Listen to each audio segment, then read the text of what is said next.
Ready for the video? Yes. Let's do it. You ever had a chance to meet Sadhguru in person? I've met Sadhguru multiple times in person and… Or psychological ailment in you. It's simply not possible. Just a deeper understanding of the system. And the system is a miracle, there's no question about that. I might die gets translated into let me pop 14 other pills. So maybe even considering what would happen if you die. What was the worst that can happen, you know?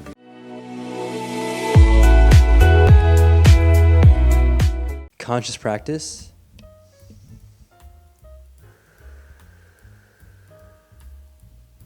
What's conscious? This is Vish and… My name is Abhaya. And today we'll be responding to Sadhguru's video on… The health benefits of yoga. My name is Vish, I'm an aspiring yogi, love all things meditation, wisdom, and yoga based. Super grateful to have Abhaya on the show. Want to introduce yourself? My name is Abhaya. I founded Yoga Netri in 2016 with the aim of teaching Hatha Yoga to as many people as possible.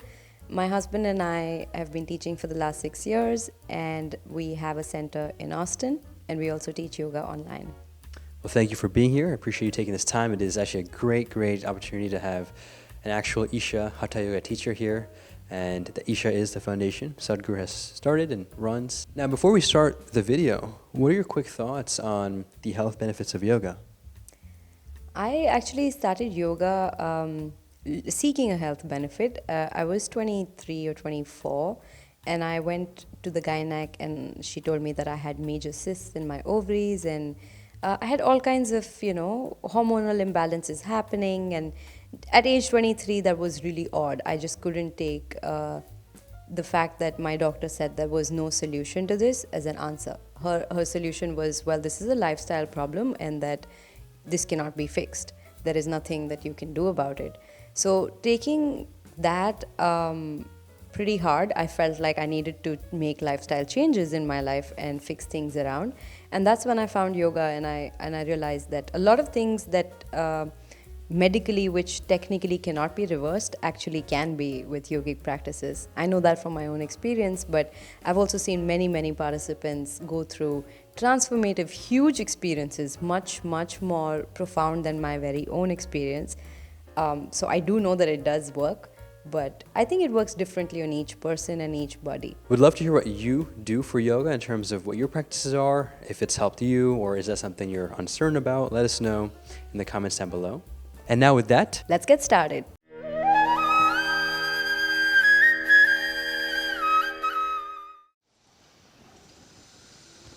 Essentially, if your energy body is balanced and fully activated, there can be no physical or psychological ailment in you. It's simply not possible. I can show you hundreds and thousands of people who walked out of their ailments completely, simply not by any treatment, simply by bringing a certain balance to the system. There are any number of people, it's not some kind of a miraculous thing. It is just a deeper understanding of the system. And the system is a miracle, there's no question about that. This is a miracle, isn't it? No? Yes or no? It's a phenomenal miracle, isn't it? So, the magic is already there, you just have to play with it right, that's all. You don't have to do any extra magic.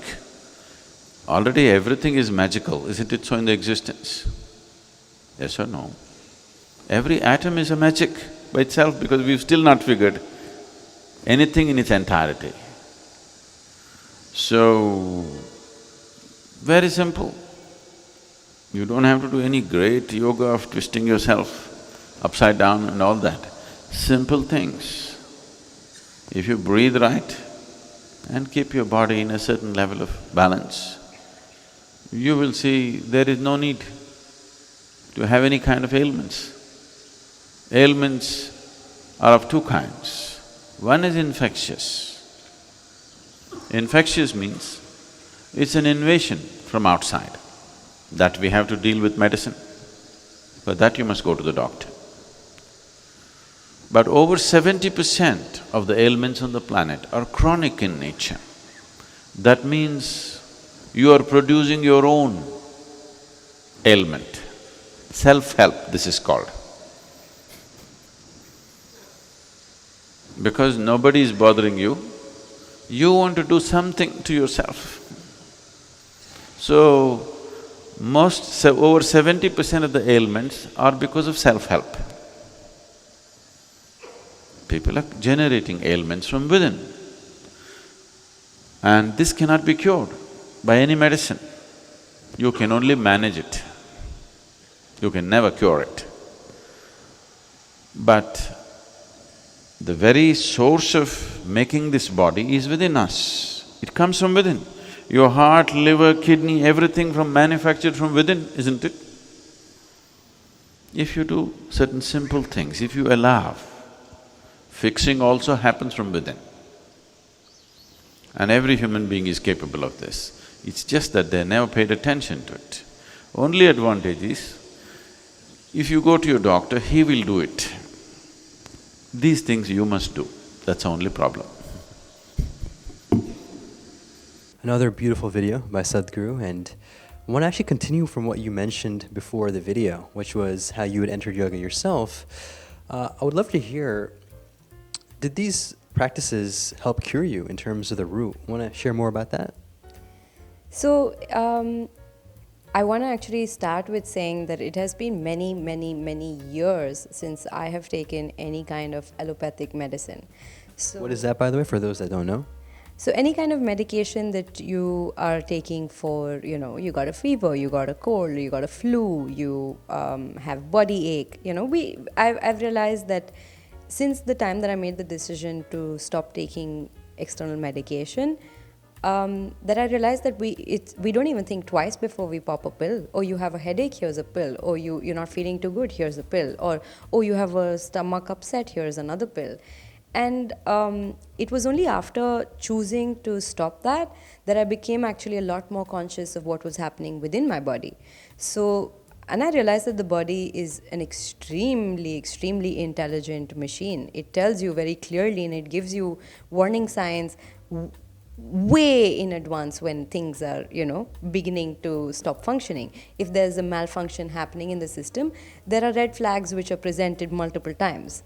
If you are in awareness and if you stay conscious, it is very clear which part of the body needs attention and what is needed for that. If I would say you're even quiet enough, the body also tells you exactly what is needed to heal that. There are times when my body will say, oh, I just feel like having pumpkin soup today, for example. And it could be my body's way of using the pumpkin soup, let's say, as medicine for wherever the wear and tear is in the body that it's going through. For that nutrient. Yep. So I think that, this is my personal opinion. I think my family was a little bit scandalized when I said that I'm not going to take medication. They said, well, what if you fall sick? Do you mind sharing, like, what kind of medication, or was this more in general medication you're talking about? I meant using medication as a crutch towards health, Were you using any chronic medications, or was this more general that you were taking? No, I was on a general medication where general in the sense open to medication, As soon as the slightest problem walks in, the first thing you look up is your doctor's number and which medication can I pop in. And I just shut that option down and I re-centered that to first ask within the body, what is it that this body needs? Sometimes I've realized that the better cure to something which is going wrong in the system is to fast and just allow the body time to take the energy that it has, redirect it to where in the body it needs healing, wear, tear, repair work, anything. Giving it time for that to happen and only then putting something more in so that the juices go then towards digestion. So I've realized just pausing, stopping, listening. What is my body saying? What is it that it needs? Where does it hurt? What needs to be looked at? That in itself, I think, solves half the problem. Most of the time, I think we jump because as soon as health goes down, fear and panic goes up. You're like, oh, the report says this, or the doctor says this, or I need to fix this. And suddenly this sense of I might die gets translated into let me pop 14 other pills. So maybe even considering what would happen if you die. What was the worst that can happen, you know? It's a scary thought, but if you start from there, you realize it's not actually so bad. We are all going to die. So taking health a little more lightly, you know, not as something that is so serious, something that can be dealt with patience, with silence, and just listening to the body. Then above and beyond that, definitely yogic practices help a lot. I've overcome quite a few of my own ailments, but also the kind of cases I've seen walk in with, you know, there are times when people have walked into a yoga class and they didn't have the capacity to be able to sit. You know, I would look at them and wonder, how would I teach this person yoga when they're not able to sit? There's a lady who walked in with a back support, a neck supporting thing here, and a four-wheeling stand, what is it even called? Roller. A kind of like a walking support. So she walked in like this into the studio saying, I want to learn yoga. And I sat and I looked at her so confused as to which part do I even start with. And miraculously, even to my own surprise, this lady is completely walking free, has learned all of yogasanas, and is completely fine. She threw off those crutches just a few months after we met and we started practices.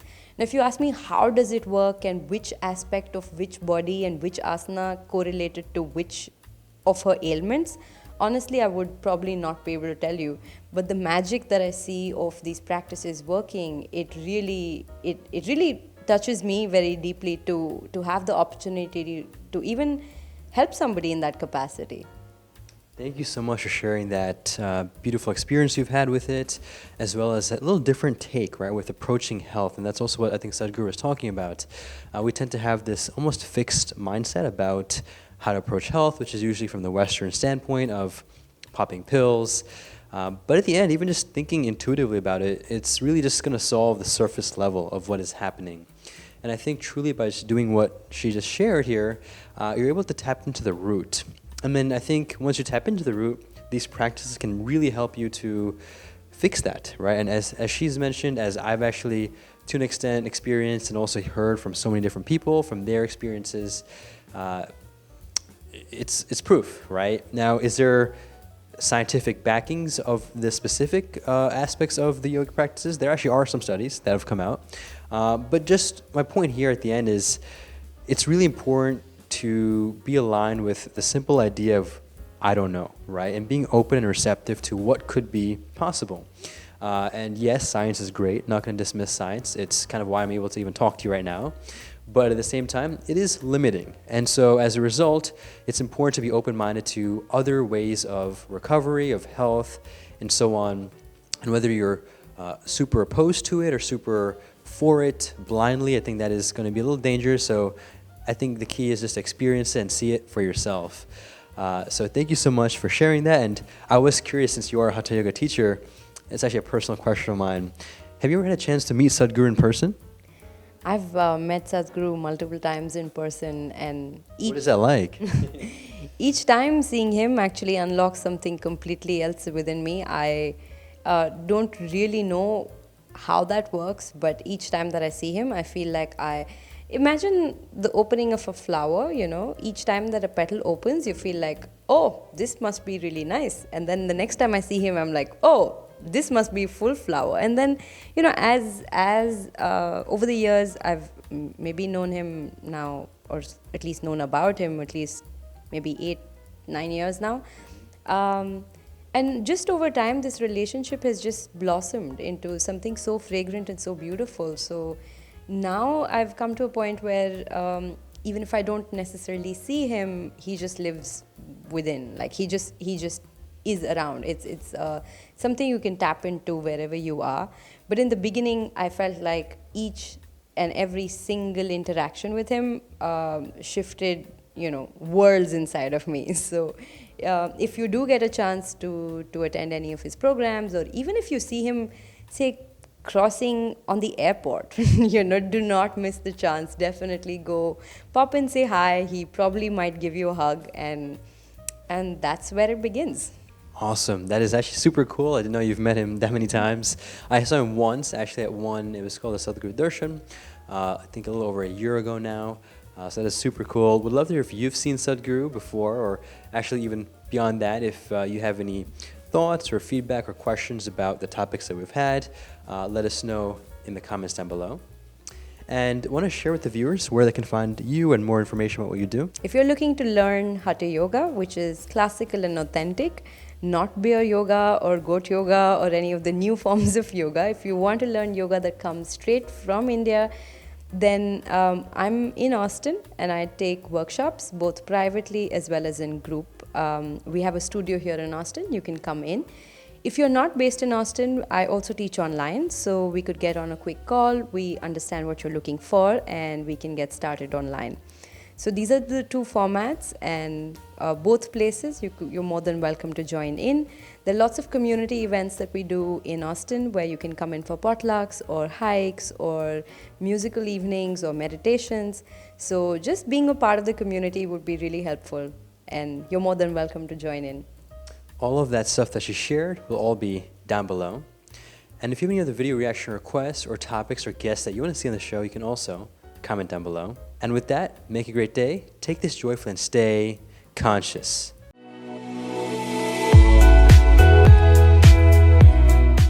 Awesome job, you did great. Thank you. Awesome.